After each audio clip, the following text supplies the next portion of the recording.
Des terres sont distribuées à des investisseurs étrangers et nationaux, détenteurs de capitaux au détriment des communautés qui en ont besoin pour survivre. Ces investissements à grande échelle entraînent souvent des acquisitions de terres à grande échelle que certains appellent communément accaparement des terres. Ce phénomène a pris des proportions inquiétantes avec des conséquences sur toutes les catégories, dont les femmes. Jël nit ki jël alalam jël valeur bi mu amoon ay darkaseem ay mangoom ay léppam nga jël ko mu daggaat mu dem tey ji nga xëy ni ko cëpp ci génn kër amul fenn fu mu geestu jëm dafa metti promesse yi ñuy defal population yi bu ñu jël seen suuf ñu respecté ko. Dans les espaces de gestion du foncier comme dans les conseils ruraux devenus aujourd'hui dans tout le monde rural les conseils municipaux, je pense que les structures qui gèrent le foncier sont essentiellement des structures entre les mains des hommes. C'est des structures qui reproduisent la société globale et qui reproduisent en fait le mode d'organisation sociale et le mode de rapport de pouvoir qui se retrouve dans la société globale, dans la famille, mais en même temps dans les organes de gestion donc, du foncier notamment. Et dans ces conseils-là, les femmes ont une place marginale. Elles ne sont pas chargées des questions domaniales. Elles n'ont pas un rôle assez important donc, dans ces structures. Dans les organisations de producteurs aussi, si on essaye de faire un peu le tour, on n'a pas beaucoup de femmes qui s'impliquent. Donc elles ont un niveau de participation dans ces structures-là qui est très faible. Et ça se reflète dans leur niveau d'accès.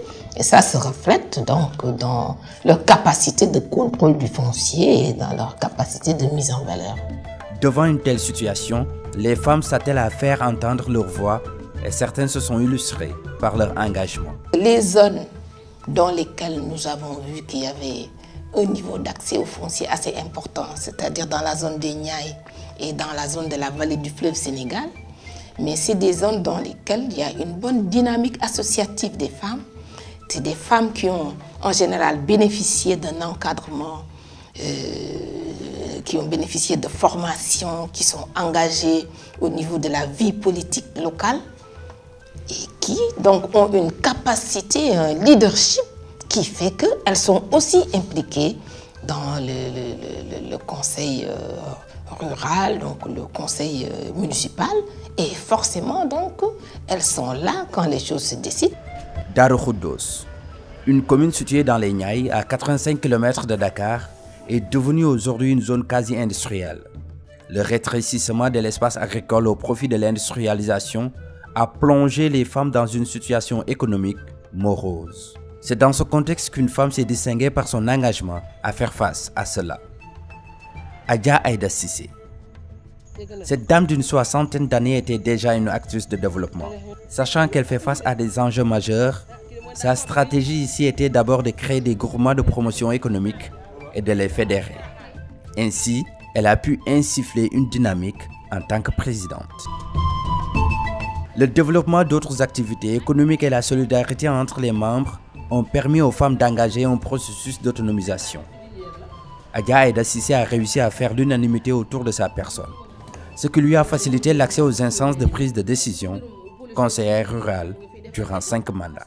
Bi ma ñibbisi Darou Khoudoss defe naa ne maa ngi ñibbisi ak 30 groupements ci 30 groupements yooyu ci la continuer di sensibiliser ba tey groupements yooyu ñu dem ba mu nekk day 71 groupements membres war toll ci 3025 ci wàllu bu ko defee nag ma boole nag léegi conseillère la ci conseillère gi ci au niveau Darou ñu def ma responsable des femmes mais ma nekk itam la présidente de l'union locale du groupement promotion féminine de la communauté rurale au niveau arrondissement de Méouane ma nekk la secrétaire générale ma dem département yore fa presse ak information bu ñu demee ba au niveau national ma yore fa coopération décentralisée noonu laa demee ci wàllu groupement yi ginnaaw bi dama boole nag politique bi nag ak groupement yi. Avec une fédération de groupements puissants et juridiquement reconnue, les femmes s'inscrivent dans un mouvement global de lutte pour la défense de leurs droits à l'accès et au contrôle des terres qu'elles cultivent. C'est tout le sens des rencontres avec des ONG et les organisations de la société civile. àddina si maanaam day gën a yokku suuf si day gën a xat fu ma mën a jëlee ci partenaire boo nga xam ne daf may jàppale ba may jàppale ma indi jigéen ñi indi góor ñi ñu bokk waxtaan ci naka la ñuy def ba ñu jox jigéen suuf kon fa àll wàllu woo man defe naa ne fu nekk dem naa fa jooy ndimbal ba yéen ñii ñëw tey di ma jël defe naa ne tey wàllu suuf moo tax tey ngeen ñëw fi ci sensibilisation yi ak waxtaan yi tamit dañu koy booleeg borom kër yi ak élus yi ak maanaam gouvernement beeg partenaires yi ak techniciens yi képp ku ñu ci mën a boole ba ñu xam ne jigéen ci boppam dafa war a mën a am wàll ci suuf. À l'image de Adja Aïda Cissé, Dieynaba Sidibé est aussi touchée par le phénomène d'accaparement des terres, avec notamment la perte progressive des zones de pâturage et les parcours du bétail. Étant une femme rurale, née à Kédougou, elle s'est bien outillée grâce à une formation à l'École nationale d'économie appliquée. Aujourd'hui, elle consacre toute son énergie pour faire respecter le droit des éleveurs femmes au foncier. Ma région est une région agro-pastorale qui abrite aujourd'hui beaucoup d'entreprises agricoles, mais surtout des opérateurs économiques qui exploitent d'énormes superficies agricoles qui ne permettent pas aux femmes d'accéder au foncier agricole. On s'est rendu compte qu'il fallait organiser des plaidoyers pour l'accès des femmes au foncier. L'accès des femmes au foncier, c'était lié à l'accès des femmes au pouvoir de décision. On a sensibilisé les femmes pour qu'elles puissent être membres conseillères, qu'elles puissent se battre au niveau local pour être élues au niveau du conseil rural. Se battre pour renforcer l'autonomisation économique des femmes, leur présence au sein des instances délibératives locales, Dieynaba Sidibé l'a bien réussi. Pour voir plus clair, nous sommes allés à Tambacounda, une région située à 467 km de Dakar, pour rencontrer quelques élus locaux et membres du directoire national des femmes en élevage. Aujourd'hui, avec des ambitions aiguisées, les femmes en élevage veulent s'imposer comme actrices incontournables dans les secteurs économiques et politiques pour la défense de leurs droits au foncier.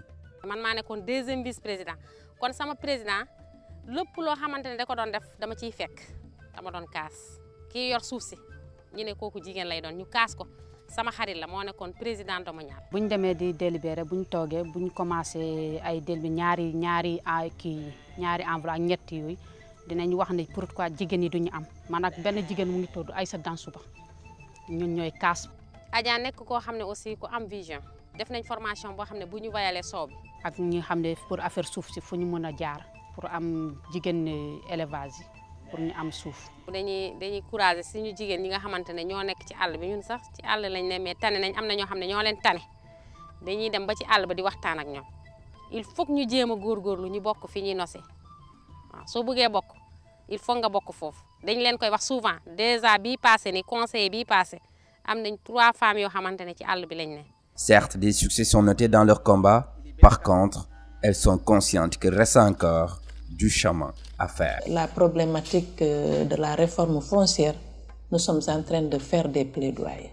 Et je pense que le président qui a sillonné les régions a compris qu'il fallait qu'il y ait la place des éleveurs, particulièrement des femmes, dans la réforme foncière. amoon na ay patrons yoo xam ne ñu am xaalis dañoo bëggoon ñii am na ñu doon laaj ba ay 30 hectares ñii di laaj ay 40 hectares mais ñun dañoo bañoon ak population bi. Dodel, une zone où les populations sont partagées entre l'agriculture, l'élevage et la pêche. Le foncier devient alors un enjeu crucial. Ici, la spécificité de la zone est d'avoir mis en place un outil appelé Plan d'occupation et d'affectation des sols, POAS. Cet outil a permis aux femmes d'avoir beaucoup plus de droits au foncier et de participer à la définition des zones de vocation des terres. Aɗum ɓeydi e gurdam he ha heewi joni kala ɗo wiya ɗo horo remɗo neɗɗo remata ɗon kala ɗo wiya ɗo horo ayniroy ɗo neɗɗo ayniroyta ɗon en rokki min tan ko haalde min paamodiri minen min deyi tan koye yewtere min deyi tan koye yewtidema min kaaɓani min tampani ñande fof komin haala ɓe dokkimi kono kam min hay probléme goto ala.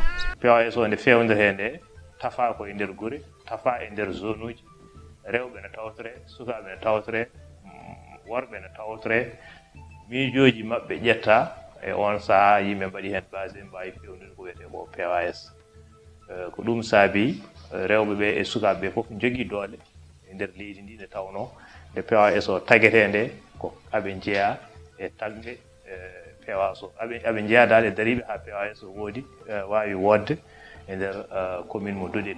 Certes, le combat est loin d'être gagné, mais les femmes ont enclenché une dynamique irréversible. ci comme ni ma ko commencé woon bëgg naa tey ñu waxtaan xool ay sensibilisation xool naka la ñuy def ba nga xamante ni bi nit ñi tamit nag dinañu mën a jox jigéen wàllam ak cëram ci li nga xamante ni mooy suuf. Nous avons un document que nous sommes en train d'élaborer qu'on va envoyer à la commission de la réforme foncière. Et ensuite, nous avons introduit des requêtes de financement au niveau de certains partenaires afin qu'on puisse organiser des ateliers sur l'acte 3 de la décentralisation, mais plaidoyer des femmes rurales pour l'accès aux fonciers. Comme un cas d'école face au phénomène d'accaparement des terres, nous pouvons retenir les stratégies suivantes développées par les différents acteurs. Adja Aïda Cissé, c'est une femme engagée et déterminée. Elle s'appuie sur une dynamique associative pour accéder aux instances de prise de décision. Elle s'appuie sur le partenariat et la concertation. Dieynaba Sidibé, renforcement de capacité des femmes, plaidoyer et lobbying pour la cause des femmes, sensibilisation pour accéder aux instances de prise de décision, s'opposer à l'octroi des terres aux investisseurs. Dodel, mise en place d'un outil comme le POAS, plan d'occupation et d'affectation des sols. Cet outil facilite la mise en relation des différents acteurs, comme les collectivités locales, les hommes, les femmes, ainsi que les éleveurs.